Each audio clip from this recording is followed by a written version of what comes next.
শুক্রবার জুমার দিন দুপুর 12টা থেকে 2টার মধ্যে আল্লাহ তাআলার এই একটি নাম 11 বার পাঠ করে আপনি আল্লাহ তাআলার কাছে যা চাইবেন আল্লাহ তাআলা আপনাকে তাই দিবেন। প্রিয় ভাইয়েরা আমার, শুক্রবার এটা খুব গুরুত্বপূর্ণ একটা দিন। এটা হচ্ছে একটা আমলের অন্যতম একটা দিন। বিশেষ করে আমরা যারা মুসলিম আছি, এই শুক্রবারটা হচ্ছে আমাদের জন্য একটা ছুটির দিন। যারা জব করে, চাকরি বাকরি করে, তাদের জন্য শুক্রবারটা কিন্তু ছুটির দিন। আমরা অন্যান্য দিনগুলোতে আমল করতে পারি না, কিন্তু সেই হিসাবে এই স্পেশাল ডেতে আমরা একটু ছুটি পাই। বিশেষ করে এই শুক্রবার দিন আমরা একটু আমলটা বেশি বেশি করবো, কেননা এই শুক্রবার হচ্ছে খুব গুরুত্বপূর্ণ একটা দিন।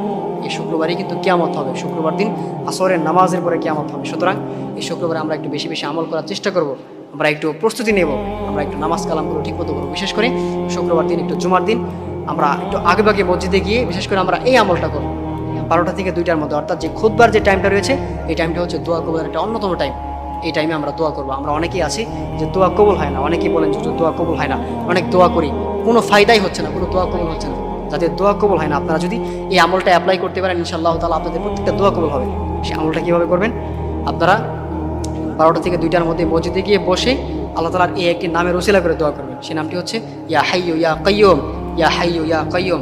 এই নামটি হাতে গুনে গুনে 11 বার পাঠ করে এরপর আপনি আল্লাহ তাআলার কাছে দোয়া করবেন।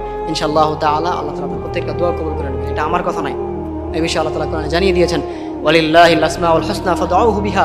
ও গোলামেরা, আমার যে সুন্দর সুন্দর নামগুলো রয়েছে, আমার যে গুণবাচক নামগুলো রয়েছে, তোমরা যদি আমি আল্লাহ তাআলা সেই নামগুলো ধরে আমাকে ডাকতে পারো, আমি আল্লাহ তাআলা তোমাদের ডাকে সঙ্গে সঙ্গে সাড়া দেবো। সুতরাং আমরা অবশ্যই এই জুমার দিনে আমরা এই আমলটা করব। বিশেষ করে দোয়ার পূর্বে আপনারা অবশ্যই দুরূদ পাঠ করে নেবেন। দুরূদের মধ্যে সবথেকে উত্তম দুরূদ হচ্ছে দুরূদ ইব্রাহিম, যেটা আমরা নামাজের মধ্যে পড়ি।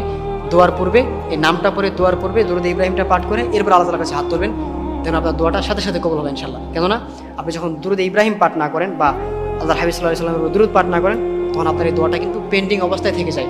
সুতরাং আপনি অবশ্যই দুরূদ পাঠ করে নিয়ে এরপর দোয়া করবেন, আল্লাহ তাআলা আপনার প্রত্যেকটা দোয়া কবুল করে নেবেন। যাদের দোয়াগুলো কবুল হচ্ছে না, আপনারা অবশ্যই এই আমলটা অ্যাপ্লাই করবেন। আপনার কি সমস্যা? আপনার রিজিকের সমস্যা, আপনার চাকরি হচ্ছে না, আপনি ভালো কোনো একটা কিছু করতে পারতেছেন না, রিজিকে বারাকা নাই, আপনি আল্লাহর কাছে চাইবেন, আপনার সমস্যার কথা বলে আল্লাহর কাছে বলবেন, ইনশাআল্লাহ আল্লাহ তাআলা আপনার প্রত্যেকটা দোয়া কবুল করে নেবেন।